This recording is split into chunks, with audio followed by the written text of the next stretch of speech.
পুরুষ তুমি। পুরুষ মানেই আমাদের চোখের সামনে ভেসে ওঠে সে একজন সৎ, কর্তব্যপরায়ণ, যত্নশীল, মর্যাদাপূর্ণ, গম্ভীর, দাম্ভিক, কঠিন মনের, দৃঢ় বিশ্বাস সম্পন্ন একজন প্রকৃত মানুষ।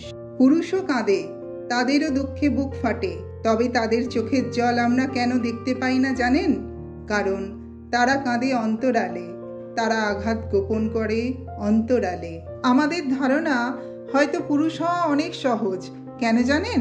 তুমি পুরুষ মানুষ, তুমি কাঁদতে পারো না, সব কষ্ট চেপে রাখার ক্ষমতা তোমার আছে। কারণ পুরুষ হওয়া তো অনেক সহজ। যখন যৌবন আসে সবাই তার উপর আশা ভরসা করে, তাকেও সবার আশাকে পূর্ণ করার চেষ্টা চালাতে হয়, প্রচন্ড মানসিক চাপ নিতে হয়, অনেক সময় নিজের স্বপ্নকে ভুলে বাবা মায়ের স্বপ্নকে পূর্ণ করতে হয়। কারণ পুরুষ হওয়া তো অনেক সহজ। একজনের আশা পূর্ণ করতে অন্যের অপমান শুনতে হয়, হাজারো চিন্তা মাথায় নিয়ে মাথা উঁচু করে পথ চলতে হয়। কারণ পুরুষ হওয়া তো অনেক সহজ। হাজার কষ্ট পেলেও চোখের জল লুকিয়ে রাখতে হবে, এই কথাটা নিজেকে বারবার বোঝাতে হয়।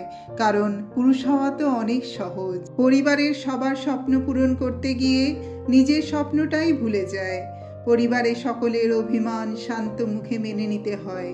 দিন শেষে হাজারো চিন্তা মাথায় নিয়ে নিজেকে হাসি মুখে সবার সামনে উপস্থিত হতে হয়। কারণ পুরুষ হওয়া তো অনেক সহজ।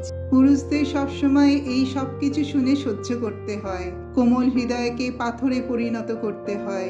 কারণ পুরুষ হওয়া তো অনেক সহজ। কিন্তু পুরুষ হয়তো এরকম নাও হতে পারতেন, কারণ তাদেরও মন, শোক, তাপ, উত্তাপ আছে, কিন্তু তাদের প্রকাশ ক্ষমতা কম। তাই আমরা ভাবি পুরুষ হওয়া তো অনেক সহজ। আমার ভিডিওটি ভালো লাগলে লাইক, কমেন্ট, শেয়ার করতে ভুলবেন না। যদি চ্যানেলটি নতুন দেখেন প্লিজ সাবস্ক্রাইব করে দিয়ে পাশে থাকবেন। ধন্যবাদ।